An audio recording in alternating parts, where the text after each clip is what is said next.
Et puis, tu as parlé de théâtre d'impro, et nous à l'OL on fait du théâtre d'impro. Et notamment en National 2 et puis chez les U19 filles, théâtre d'impro et cours d'éloquence. On en parlait avec Roland, la confiance en soi, c'est faire des actions, notamment sans préparation. Et quelle est la meilleure situation que de faire de l'action sans préparation que de faire de l'impro? C'est-à-dire, bah, tiens, tu montes sur la scène de théâtre, je te donne un sujet, il faut que tu inventes un truc. Pourquoi? Parce que, en fait, la confiance en soi est très liée à la peur. Et quelqu'un qui n'a pas confiance en soi a sûrement rencontré la peur quelque part. Et la peur, vous l'avez vu, elle est dans le système limbique. Et là, il y a celui-ci qui dit il faut faire quelque chose, il y a le système limbique qui dit non, non, non, non, non. Tu t'es fait taper sur la tête, tu t'es fait taper sur les doigts, t'as vu, t'avais essayé un jour de faire la cuisine, t'as tout cassé, et ta mère non, ne fais plus la cuisine. Et donc, qu'est-ce qui se passe? La confiance en soi, c'est le système limbique qui dit ne fais pas, tu vas être en danger. Et donc, que fait la personne? Elle n'agit plus. Et donc, quelqu'un qui n'a pas confiance en elle, une personne, c'est quelqu'un qui ne prend plus d'initiative, ne prend plus de risques, se contente de faire ce qu'elle sait faire, et surtout, qui a une faible estime d'elle-même. Je suis nul, c'est compliqué. Et qui peut avoir une façon de fonctionner qui est, moi j'appelle de l'anxiété. L'anxiété, c'est imaginer l'avenir en posant toujours dans l'avenir des choses négatives, c'est-à-dire ça va mal se passer. Donc, plus je fais ça, moi j'ai envie d'y aller. Donc qu'est-ce qui se passe? Qu'est-ce qu'il faut faire? Il faut aider les personnes à faire des choses sans préparation.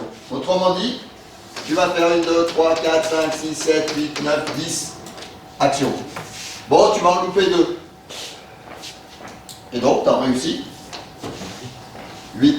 Mais si la personne, on la laisse faire, qu'est-ce qu'elle fait? 1, 2, pas plus. Et si tu en loupes 2, qu'est-ce qui se passe?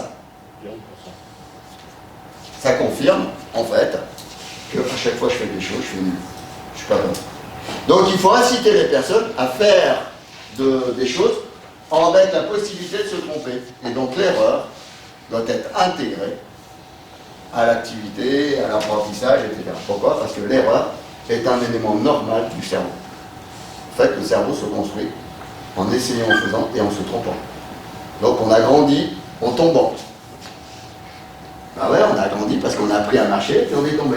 On a grandi en renversant le verre parce que on a grandi en apprenant à parler mais en disant n'importe quoi, etc. Donc l'erreur est un élément du cerveau parce qu'il essaye, jusqu'à ce qu'il trouve celui qui correspond le mieux au contexte. Donc la question de la confiance en soi ou de ça, nous on le travaille aussi différentes choses, mais on fait du théâtre d'impro, on fait des cours d'éloquence, on fait des choses qui peuvent avoir des portes d'entrée.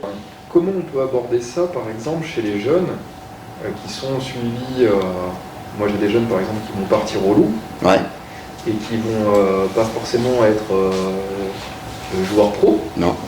Et, qui vont pas être joueurs pro? Oui. Pourquoi? Pourquoi? Non mais ce que je veux dire c'est que la probabilité...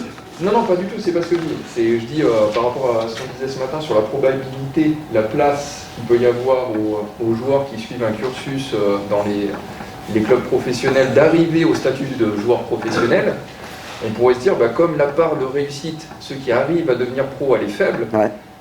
Si on réfléchit par l'absurde, on pourrait dire que c'est des machines à construire l'échec. Puisque forcément, il y a peu de place. Ouais.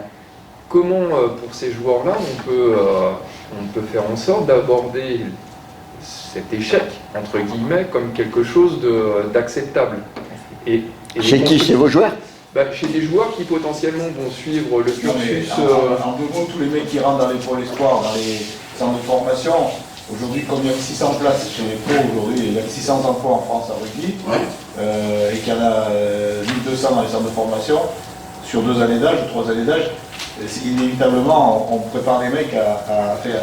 On envoie comme les gens qui rentrent en médecine. Voilà, il n'y a pas de numerus clausus non plus. Donc on envoie des mecs au casse-pipe, on leur fait croire qu'ils vont sortir pro. Et comment ce rêve, du coup, finalement, même s'il est vécu temporairement, peut être bénéfique pour la Suisse, pour la suite. Ah, tu prépares les trucs. Ah, vous savez quoi? Je mettrai un peu le truc sur quand tu réussis quelque chose, c'est jamais 100% une réussite. Il y a des choses que tu peux toujours améliorer. Et quand tu subis un échec, c'est jamais 100% un échec. Il y a quelque chose à l'intérieur de ton échec, tu vas pouvoir trouver des choses que tu as réussi quand même si tu n'as pas tout réussi et qu'à la fin tu as échoué. À l'intérieur, il y aura des choses positives que tu vas pouvoir retenir. Donc peut-être que tu pourras mettre l'accent ou retenir les 1, 2, 3 années qui ont constitué la formation de ces joueurs-là, qui leur ont permis d'être mieux accompagnés, de percevoir ce que c'était que l'exigence du haut niveau. Ils auront peut-être appuyé aussi sur eux. Donc il y a plein de choses positives à sortir, malgré qu'ils n'aient pas percé sur du haut niveau. Ma question, elle est plus... par exemple, Philippe connaît des joueurs qu'on a récupérés. Nous, on est en Fédéral 3, donc ils passent de catégorie A à catégorie C, en gros. Et forcément, on ne propose pas la même offre. Et on pourrait s'attendre, comme ils viennent du dessus, que ça devienne des joueurs leaders, des joueurs d'appui. Et puis finalement, c'est limite, ça devient, ils ont une expérience mal vécue. Alors, moi je vais vite avoir une réponse, mais on pourra discuter, parce qu'il faut vraiment que je dois discuter. En fait, tu viens à côté de moi, Donc on est tous les deux dans un centre de formation. Et toi, tu es là, tu es le top, et moi j'arrive là, je viens de Givor, et on me dit, en fait, tu viens là, et ton objectif, c'est d'aller là-bas. Mais le sien, c'est aussi le même là-bas. Et quand on avance, en fait, je me rends compte que je ne suis pas sur le même niveau d'égalité que toi. C'est-à-dire qu'il y a plus pour toi, où on n'a pas le même statut, etc. Ça serait malsain. Ce qui est sain, c'est que si je suis là, j'ai autant de chances que toi d'arriver là-bas. Ça, c'est sain. Donc si je suis là, si avant de rentrer ou quand je rentre, on me dit tu as moins de chances que lui, déjà ça c'est un système malsain. Parce que c'est comme si en fait, tu avais un enfant, et puis tu arrivais à un deuxième, et tu disais au deuxième, tu sais que tu vas avoir moins de câlins que le premier. Hein. Ou inversement.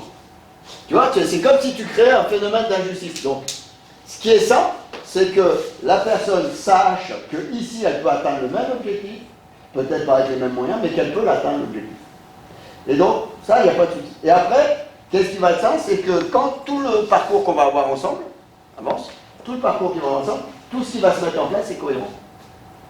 Bon, maintenant, je vais me rendre compte que je vais être plutôt en difficulté. Et ça, c'est pas mal ça. C'est finalement, en avançant, je construis des choses qui me permettent de me rendre compte que face à une réalité, il y a quelque chose qu'il faut soit que je fasse de différent, en termes de développement de moyens, soit qu'il faut que j'apprenne différemment, soit qu'il faut que j'intègre de nouveau dans ma réalité, que je n'avais pas ici, dans ma carte. C'est-à-dire qu'ici, il faut peut-être que je trouve une autre voie, peut-être à un moment donné, ou que je trouve une autre perspective. Mais que ça se fasse dans un cheminement dans lequel le climat est sain et dans lequel il y a de la cohérence et de la transparence. S'il y a du mensonge, du secret, de l'injustice ou du mal-être, donc du stress de haut niveau, ça c'est malsain parce qu'on va créer quelque chose à la sortie qui fait que la personne est malade. Psychologiquement, physiquement, peu importe. Mais si la personne se construit dans le système avec une clarté, c'est ici, la vocation, c'est créer former des sportifs de haut niveau. Et si vous êtes là, c'est que vous pouvez y aller.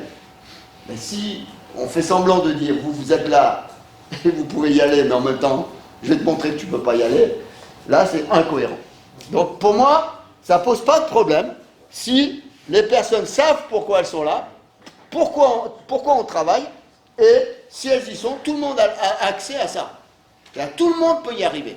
Sinon, la personne ne peut pas rentrer.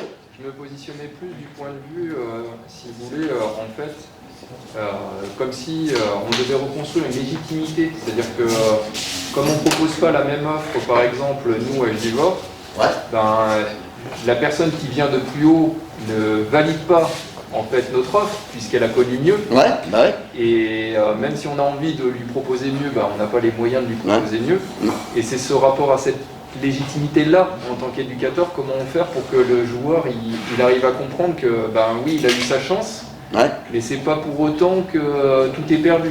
Eh Et oui. que du coup, il y a une espèce de Alors, décompensation. je ne sais pas si on va rentrer dedans parce qu'on n'est pas tout à fait dans la préparation mentale, parce que là, on est presque dans du management. Enfin, ça se chevauche, hein, dans du management, et dans la manière dont la personne, on va travailler avec elle. Alors, ça peut être du mental, mais pas que. Parce qu'il y a la question de l'autorité, la question du projet, la question des règles du jeu, du contrat, etc., qui sont beaucoup plus vaches, même si ça se touche. Mais ça se touche parce que pour nous, préparation mentale, management et pédagogie sont trois éléments sur lesquels on avance comme ça. C'est-à-dire qu'on ne peut pas avancer sur le mental s'il n'y a pas des principes pédagogiques et des principes managériaux.